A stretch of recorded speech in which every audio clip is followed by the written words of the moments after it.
Welcome back. So in this episode, I'm going to be talking about how people who suffer from traumatic events and depression, um, unbeknownst to them, they become mentally blind from their pain. And it's just really important to make this identification because as the individual, like I said, a lot of people, if not most of the people who suffer from depression aren't aware of this.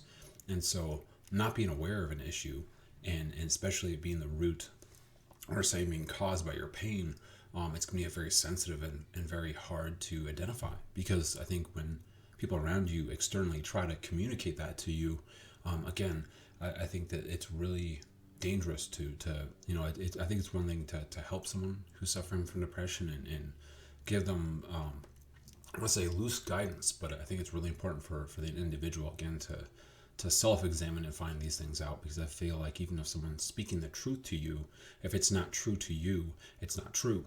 And so, I mean, I think that's true in so many situations, not even dealing with trauma, but especially with trauma. Someone's not going to be letting somebody else externally tell them what's wrong with them. And again, so you could be speaking truth to them, but this is something that the individual needs to self-examine and realize for themselves because it's until it's true to them, it's not. So as I explained, someone who's suffering from depression and mental trauma is blind, mentally blind. And, the distinction of that is that from my own experience with depression and mental illness, that happened to me for many years. And, and again, the big part about it is not just leaving it at that and saying that you're irrational, you're not thinking straight, you don't see the whole picture. It's more understanding why is that the case, what is causing it to where your mind is blinding you. And so that was the thing, was I self-examined why I was having these issues, what was going on. And so that was one of the things that, externally, just again, talking with people who haven't suffered from depression and talking to people who have, the one thing that stuck out to me was the fact that for myself and for others I've talked to, when you're in a depressed state of mind, it literally feels like you're going through hell.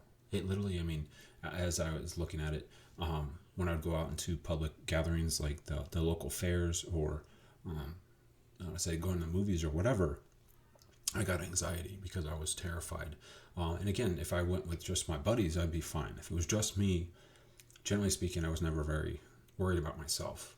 But so like I was saying, was that if I was at an event by myself, if I was with my buddies or whatever, as long as my family and loved ones were around, usually my mental illness, my depression really wouldn't eat at me because I really wasn't too worried about my well-being. But when it came to my family, that's when I really tightened up, when my anxiety would kick into high gear. And so that was the thing, was I didn't have to be going to something that was especially dangerous. I didn't have to go to something that was especially conflicting or inconsiderate towards my pain. It was just a matter of, I'd be going to family events. I'd be going on family trips, and I would get anxiety, worrying about what could happen. Because that was the thing, was that the tough thing about it, I think that most people, if not all people, suffer from is the what ifs. We worry about, the tragedy striking, especially with everything, going on in the world. It's just a reality is that, sad things, bad things happen. But, for somebody who's had traumatic things happen to them before, that really is a much more accelerated and much more intensified feeling because you've had those experiences. Those tragedies aren't, somebody else's story. They're not something that could potentially happen. They're something that have happened. And again, there's that mentality of, fool me once, shame on you. Fool me twice, shame on me. And honestly, that's how the depressed state of mind works, is there's a certain level of, I wouldn't be learning my lesson if I didn't expect tragedy, because tragedy is struck several times. And so there's just a matter of, I'm not trying to be cynical, I'm trying to be realistic. For me to expect that everything is going to be smooth sailing would be foolish. And there's a certain sense too, as life went on, as my family expanded, as I started to try to trust my life again, trust the universe and not say screwing me over or hurting me detrimentally. The one thing I realized was that if something can be good, that means also something can be bad. It's just the fact of the matter is that the more you have, the more you can lose. And that is true. But the thing is that people who are suffering from depression and mental illness need to realize it's just because something is true doesn't mean it's something you should focus on. Death is an inevitability. It's something that we all will eventually go through.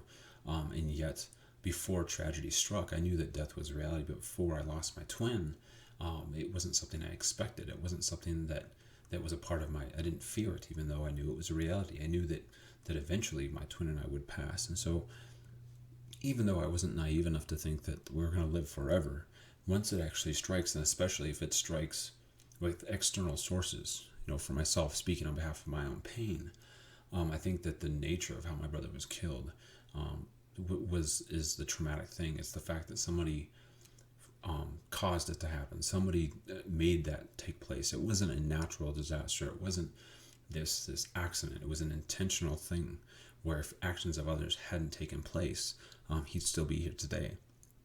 So that messes with your mentalities when someone intervenes in your life and invokes pain on you. It wasn't something of negligence. It wasn't like my brother and I were doing something negligent and brought this tragedy on ourselves.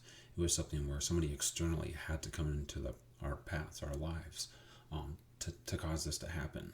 And so that's the problem, is that just as you would solve problems, as you would look at life and say, I can only control my own actions, that's the terrifying thing, is you can't control the actions of others. And when the actions of others have invoked severe pain into your life, the two most damaging, painful events of my life being external sources, my twin being killed, and then my father, sexually molesting one of my little sisters. That's something that I could do nothing to prevent. That was something that was flung upon my life. And in so many other cases, people suffering from depression and mental illness have that similar distinction of it was nothing that the individual did. And even if somebody did something negligent, it's still going to cause traumatic pain and depression, but it's a different flavor. But specifically trying to explain how mental illness blinds people from it and blinds the actions that you have with people around you. Like I said, it's that the mind is going through this hellish environment. It's simply trying to survive. It's simply trying to not be wounded again. And so when you look at these events, these gatherings, and you're wondering why a loved one is struggling with having happiness in their lives, why they're struggling finding joy in something that is joyful.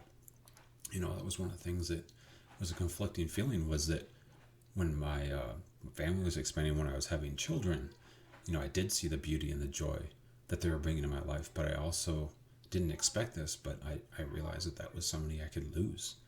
That was somebody in my life that could bring me pain unintentionally, because that's how my pain had been sourced. That's how it had been created, was externally and with no intent of manufacturing it, with no actions that I could have altered that would have prevented it from taking place. And so I think it's really important to make this distinction, both for the person who is suffering from mental blindness and those who are around people who are mentally blind. Because I feel like the more people understand the mindset of their loved ones, the more empathy they're going to be able to develop, and also just the more accurate actions that they can take. When you realize that somebody who is being, for myself, if I was to explain how it projects, how to have a cue on if my pain is getting to me. A lot of times when my pain is getting to me, I just get really quiet. I tend to be less involved. I tend to give really short answers to questions and not make a lot of eye contact when my pain is taking over. And that's not necessarily just a description of everyone suffering from mental illness and depression, or their depression being triggered, but it is something to take a cue on.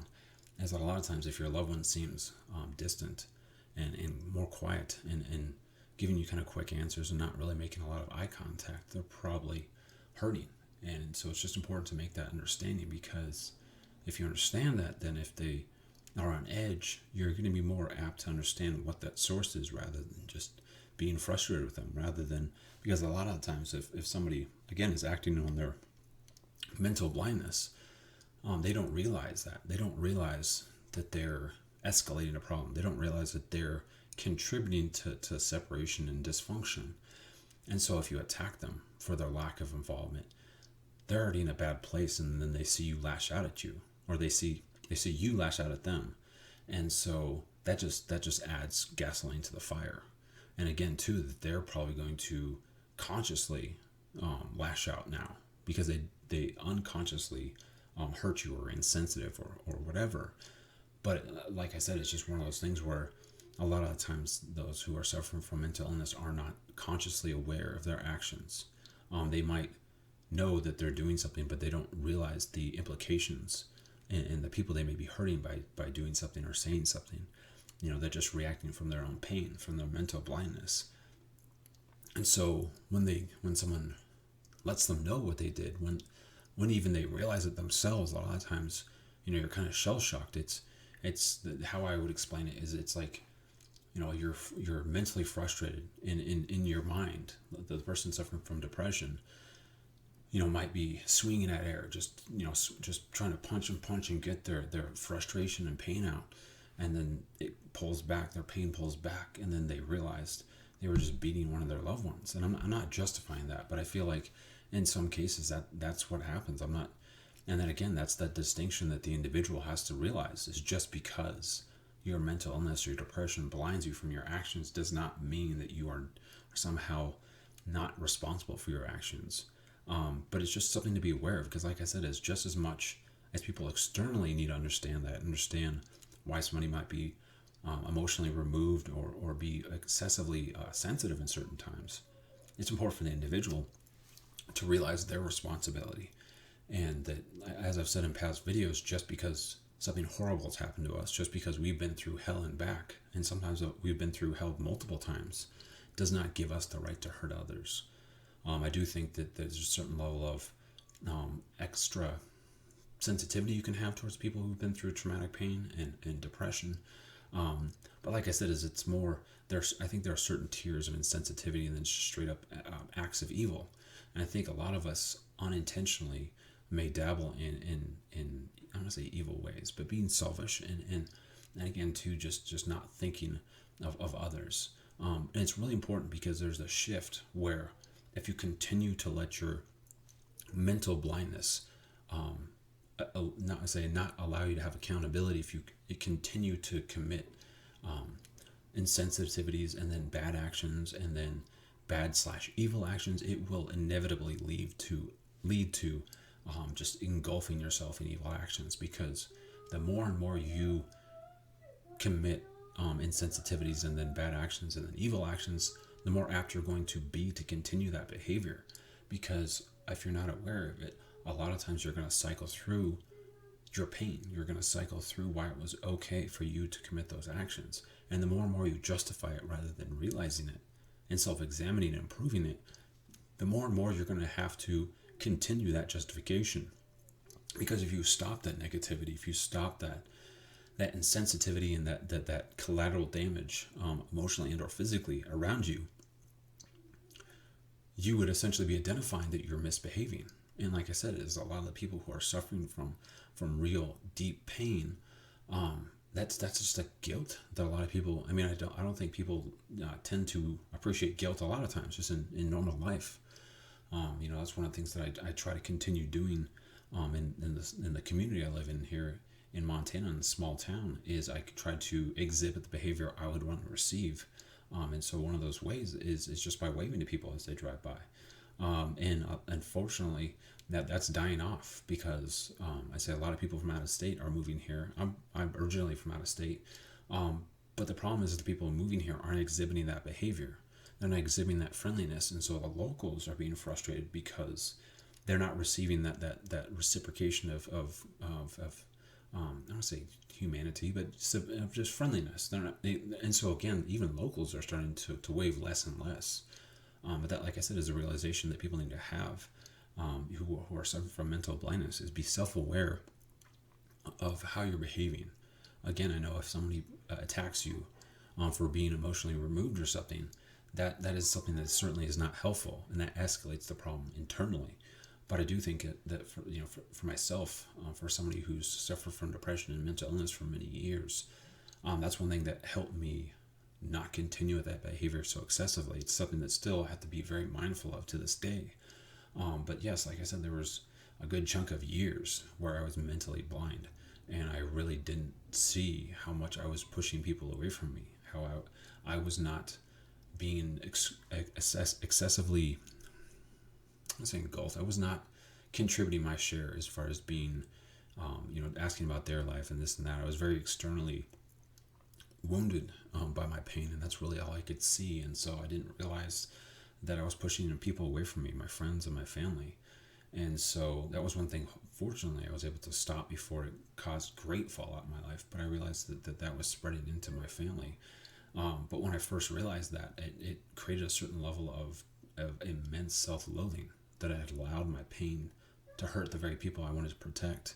Like I said, and that's the thing to be conscious about, is to realize that your mental pain, the trauma that's happened to you, is going to inadvertently, unintentionally blind you to where, like I said, you're just thrusting in the air, frustrated at life, and in your mind, you're completely alone in the room. And then when your pain pulls back, you realize you've been hurting the people around you. And a lot of times it's too much to handle. Because like I said, you don't want to hurt people because you've been through hell. You don't want to put people through that. You don't want to aid in their pain. So once you realize that, a lot of times people pull back and they just engulf themselves in their blindness because they can't deal with even more pain, especially too when the last thing that a person who's been through traumatic pain wants to do is put somebody else through traumatic pain, even if it's minute in percentage or in comparison to something you've been through. Pain is pain. And so it's really important to not justify your hurting other people. Like I said in other videos, you're never going to regret, to the magnitude, you're never going to regret them being nice to somebody, opposed to being rude to them. It might be something where you hold the door for somebody and they're not appreciative. And so you might be like, why did I hold the door for them? Why did I? And so you might superficially be a little frustrated, but it's not going to be something that you're not going to carry with you. A month from now, a year from now, you're like, why did I open that door? It's really not going to dwell you. I mean, you're like, I would much rather be a nice person than a negative person. You're going to much more regret throwing a door in someone's face who's ungrateful than being polite to them. And the same thing goes with hurting people. It's really important for us to be aware of the blindness that our pain causes us, because as I've said in so many other videos, I just love this quote because to myself it fully culminates and gives a perfect picture for myself of how depression, how trauma works. And it's like I said, it's that quote from The Dark Knight, that you either die the hero or you live long enough to become the villain. And to clarify that, because I don't want people thinking that simply it's just a matter of time before you'll be consumed. But the idea being is that you either die the hero, you either die fighting your pain, you fight what it wants to do, the evil that's you've been plagued with. Because that's sadly how pain works. Is it's very much like I want to say an uncurable virus. And the idea is that when pain happens to you, when traumatic events happen to you, you are, I want to say you're compromised. You have the disease. And I think, I've met a lot of good people who have fought the disease and who have searched for cures. And there are internal cures out there, but the biggest component of your cure is you, sadly. And that's a very overwhelming feeling to realize that the hurt individual that you are is the answer, because you feel compromised. You feel, like you've got a hole in your chest. And so you just kind of think, how in the world am I going to find a solution to something when I can barely make it, when I can just barely keep it together? I'm limping along. But that's the important thing, like I said, is to not give up. The important thing is to not think that this is a battle that somehow, that if you win a battle, that's it, it's over. Sadly, it's a war you have to continue to fight. But that's one thing I've realized is the more and more you win battles with your mental illness, the more successful you're going to be down the road.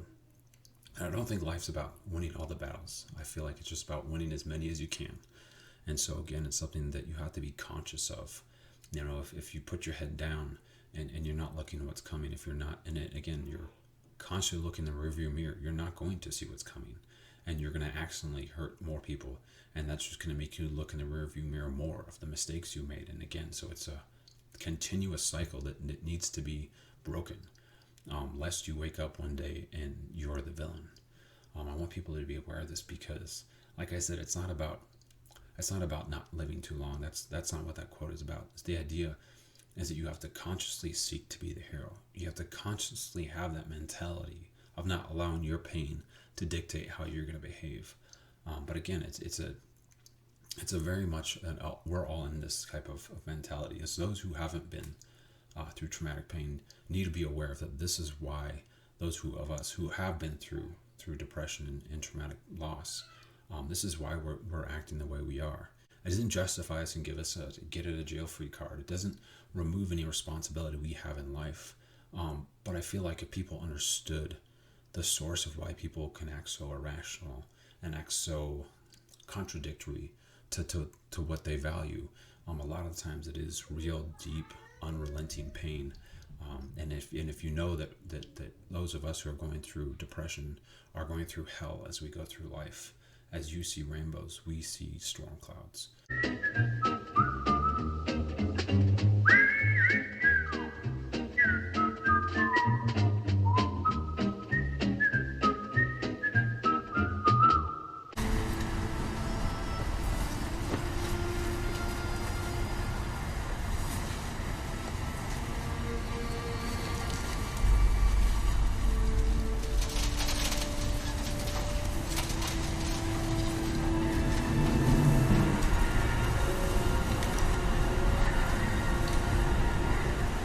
And so just making that understanding, and again too, that's, just talking about being somebody who suffers from depression and mental illness, it's really important for us to identify those who don't see it, to realize that this is why they're not understanding why we're so emotional, why we're hurting so much, is that they don't see our pain.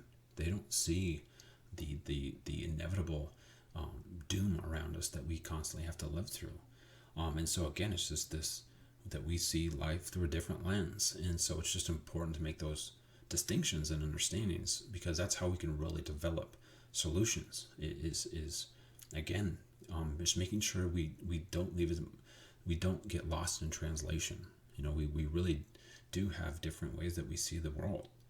And, some of us have gone through certain events to where that for example, like I've said, the national anthem, the military, Veterans Day, Memorial Day, these are all things that mean so much more to myself and to my family, and to people who are close to us, who knew my brother and his sacrifice, along with many other Gold Star family members, and Blue Star family members and vets in this country. That's those days are not simply 3-day weekends that we get to get excited about going on vacation or something. Those are days that are very impactful. The national anthem and the American flag is something that has so much more value in our world.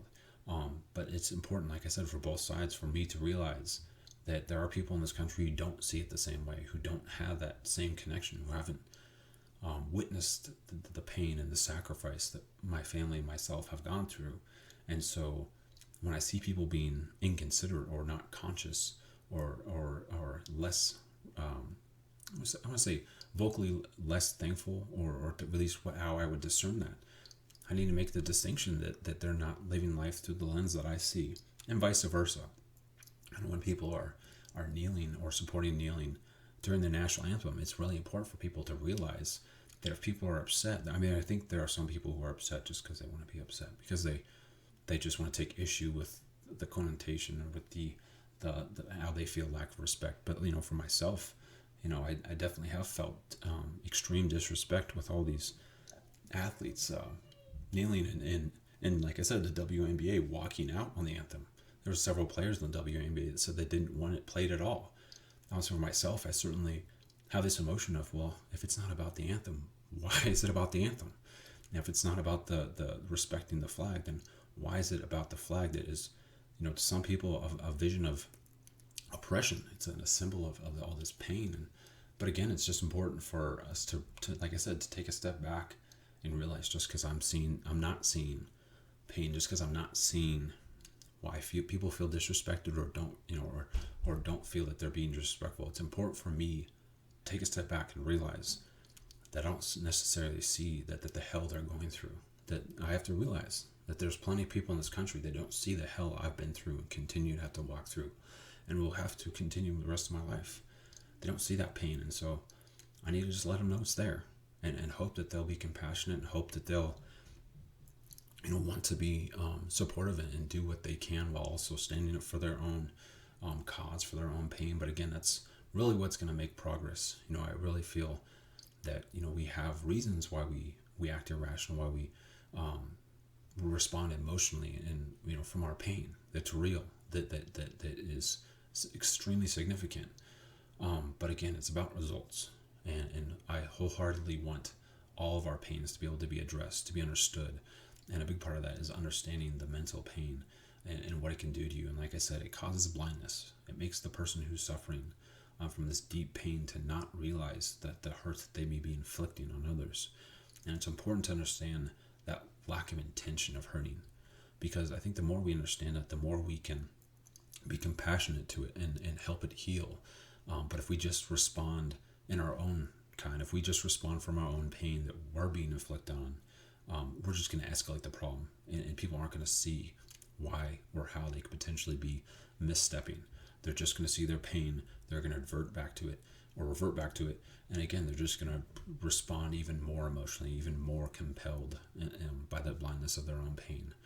But again, this is just one of the many, many, many subjects that we need to discuss to get understanding and to really heal, not to just identify where the problems are, but really develop solutions to where this can start to sway in a positive way, where we can start to truly heal, and again too, where we can really help each other as much as we can, rather than just being blinded by our own pain. But as always, good luck and good night. Okay, fine.